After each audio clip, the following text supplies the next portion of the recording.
I'm Bret and I suffer with mental psychosis disorder, GABA. I also suffer with ADHD really bad.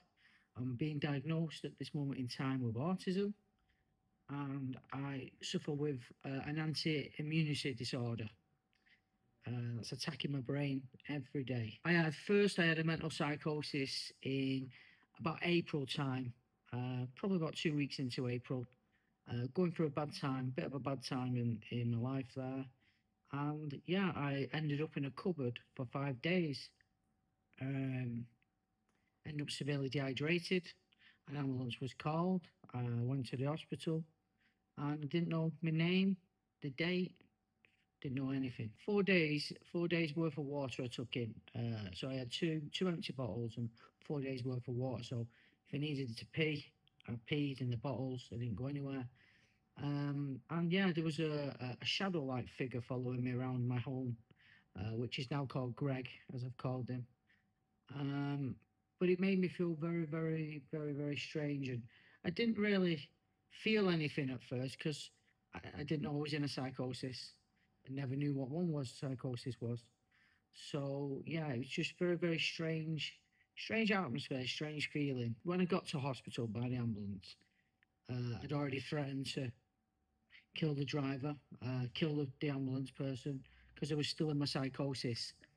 And when I got to the ward, well, when I got not the ward, the A&E, I went straight into a padded room. It made me feel a bit uneasy because I was in a padded room. I didn't understand what was going on. I still to this day can't remember what exactly went on. I can remember snippets. But yeah, I stayed in there for two days. I was in this room for till they could try and get me onto the psychiatric ward, which you have to go through a thing called the gatekeeper. But fortunate for myself, I came out of my psychosis after medication had been given, and then it was back to square one. Where was it? Where was I? What was I doing here? How have I got here? What's going on? Unanswered questions. The psychosis has left me with a guy that talks to me every day. No matter what he does, he talks to me every day. And when I first met Dr. Hood, I didn't understand what was going on. I still, to this day, I'm like 8 months in now, and I still have no clue what's going on. Dr. Hood has put my mind at ease and saying, I'll never know that 4 days I've lost in my life. I'll never find them, or 5 days, should I say, never find them days again. You're better off going forward than back. Dwelling on it will make you worse. So I try not to think about it as much, but you know, when you lose 5 days of your life, you want to know what's happened. But not even the doctors know what's gone on. So if the professionals don't know what's happened, and I can only remember about an hour of my psychosis all in 5 days, 1 hour for the whole 5 days, it's not very good. Family members, no, they've not treated me any different than what I've done. You know, even though I've had the psychosis, and I still tend to I could still have psychosis stuff. They haven't treated me any different. They've gone a bit more caring because, you know, like you say, it's never going to go away now. I've got this for the rest of my life. If you haven't got a support group or family or friends or anything like that, you're not going to get very far with this type of thing. You know, it's not the best thing in the world at all. I've lost a lot of friends through the psychosis being diagnosed with because they don't understand what's going on. Family and friends, they've stuck by me. Other friends, they haven't, which is, I'm quite shocked really. But it's day-to-day routine is non-sleep. I don't sleep hardly. I probably sleep 2-3 hours a day. I wake up. From the minute I wake up to the minute I go to sleep, he's talking to me. So I touch wood. I haven't seen him since the psychosis, but I hear him every single day. That's just a struggle on its own. If I was to tell people, like I'm doing this now to make people aware of what psychosis can leave you with, it can leave you with a voice, it can leave you significantly impaired, it can leave you with all different types of stuff. Unfortunately for me, it's left me with a voice. a voice that talks to me every single day. And it's not nice. The voice tells me to kill people, tells me to do things to people outside, people in the house where I live. I have very good mechanisms of coping with this. Very, very good. I've got a good knit of friends around me, care team around me. So on a day-to-day basis is a very, very hard struggle every day. Tools, coping mechanisms and tools. I isolate myself. I have to isolate myself because if I don't isolate myself, then there could be someone potentially could be hurt in any way, which that's the fear I have. I fear if I go out, I could hurt somebody. I don't want to do that because it's the person that's talking to me, telling me, or can take over, which is not really done. But mechanisms of thinking, isolate myself, ignore it, surround myself with people that are there that want to listen to me if I need to talk, or I need to, go out somewhere and they can come with me. Hence the people in my home, like yourself, So yeah, it's very, very hard to explain how I cope with it every day, but I just do cope with it. People have go to lessons and stuff for this, how to deal with psychosis problems, and I didn't.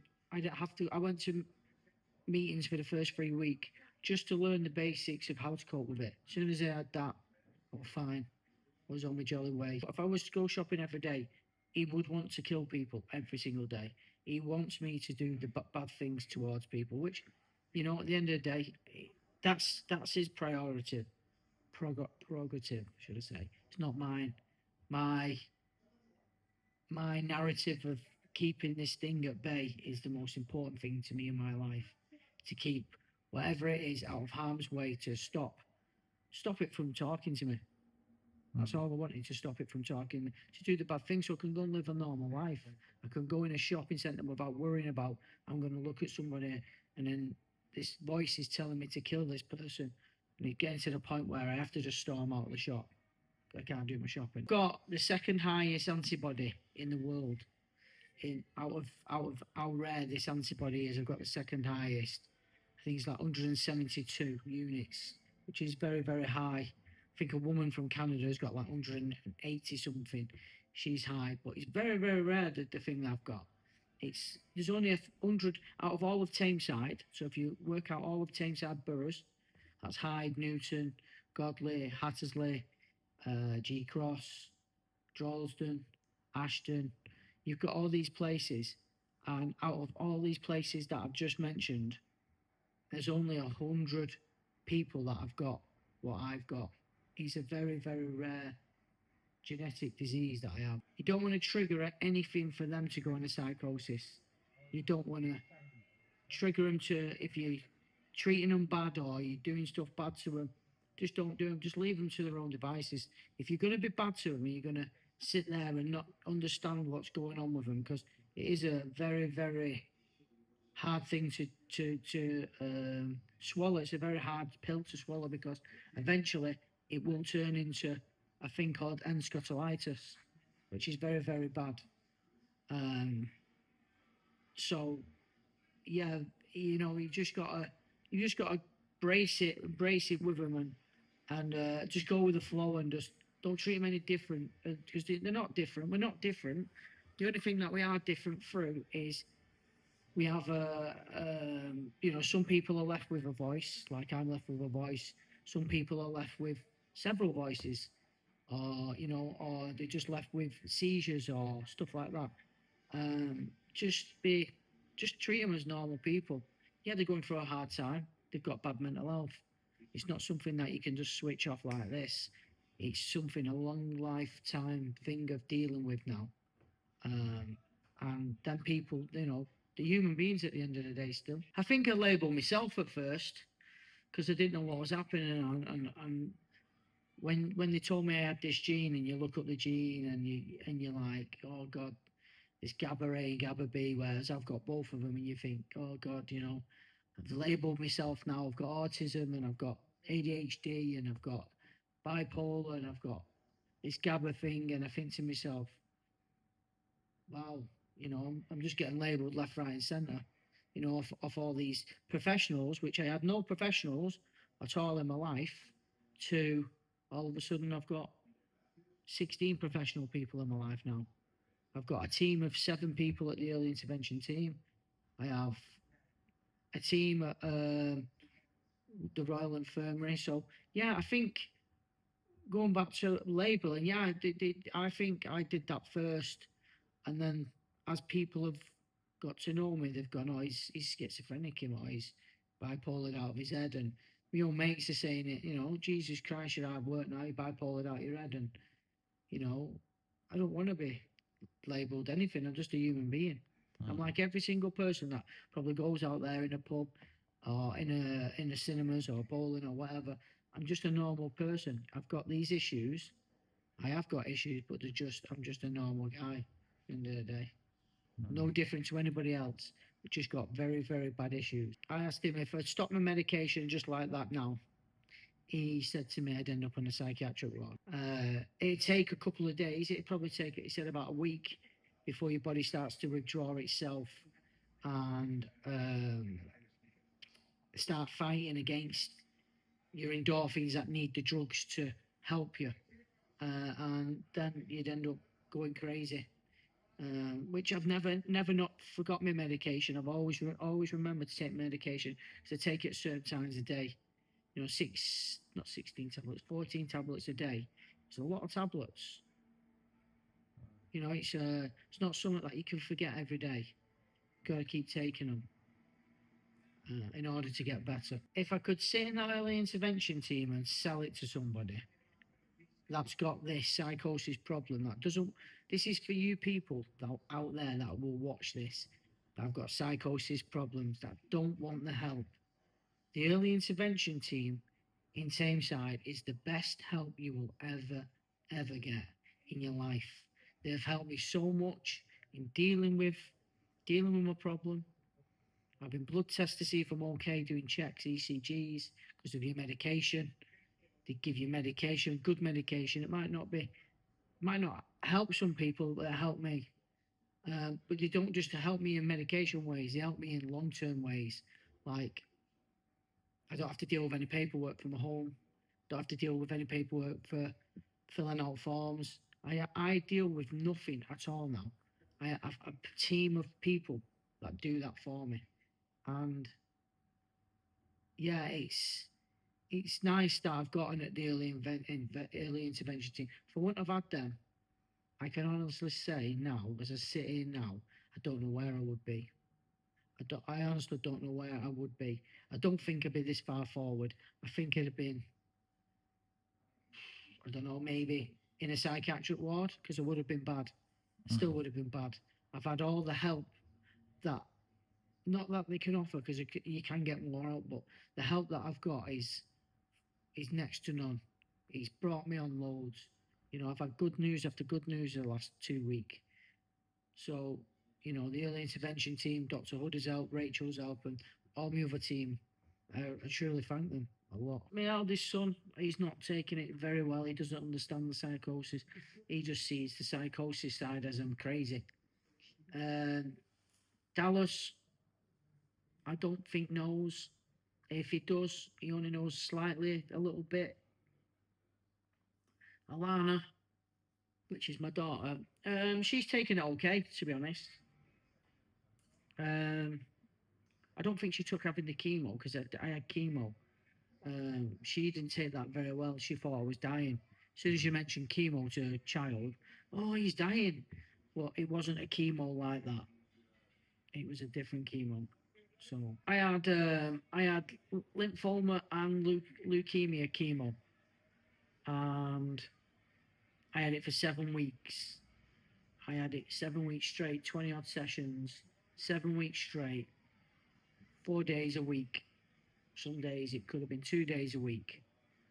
It was horrible. It was burning me insides, burning my skin, left me with patches all over my body of hair loss. Looked like a zebra, not a zebra, a cheetah with spots. But it's supposed to have helped me. Whether it has helped me and it stopped the psychosis, or should I say the GABA, whether it stopped the anti-immunity disorder, which is GABA, whether it stopped that, I honestly don't know. I'm not a professional. And I find out after Christmas, but I've got more chemo after Christmas, which I'm pretty disappointed about. But we're here, we're still going, and if I've got to have more chemo and I've got to have some other form of, because it's not worked, which I know for a fact it's not worked, because the voice is still in, then we'll go again to the drawing board, which is a new one, another new one, where they inject HIV to your body. And what they do is the HIV eats all your antibodies of your GABA.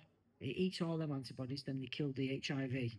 So that's another way of getting rid of it, but it's not fully 100% that. I think it's about 83%, but it's about 17% where you can still keep HIV. They don't really get rid of it.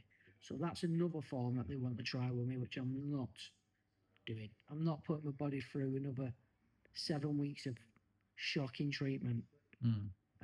It was a trial, don't get me wrong, it was a trial treatment, but it was a trial treatment that I needed because it's in my brain receptors. Some days I'm okay talking, I'm okay today talking, hence the reason why we're doing this here. Other days my speech is gone and I can't string sentences or finish sentences. Words get mumbled up and stuff like that. So yeah, I was peeing blood, peeing black stuff, peeing blood. I was crapping black stuff and blood. It wasn't good. I wouldn't recommend it to anybody. But if you've got to have it, you've got to have it. If it's got to save your life, then please do have it. You know, don't say, oh, this guy in this interview said don't have chemo because it. No, I'm not saying that. I'm saying it's not for me. It was not for everybody. Fortunately, it was not for me. Unfortunately, it wasn't. I didn't like it one bit. It was horrible. It was really, really one of the worst times of my life. Horrible. You've got a very good message. Don't treat them like they're an alien. Treat them as if they're just another human being that's got a bit of issues. Don't tiptoe around them. Help them out. Help them any way, shape, or form. But if this is a person to a psychosis person that's got psychosis disorder like myself, and that's had a psychosis, and you've not got the help, go and get the help. Because without the help, you're not going to get very far at all in life. You're just not. And you're not going to get to where you want to be goal-wise. I've set myself a target. I set myself a goals. And I'm striving forward to them goals. It's been a struggle. It's been a hard fight, struggle to get to where I am to this day. To live with what I've had to live with for months and months. Go and get the help. That's all I can say to you is get the help. Don't suffer in silence on your own. Go and get the help. Or even speak to somebody like a partner or a parent or your child that's older. Go and get the help. Don't be scared of it. Go and get the help.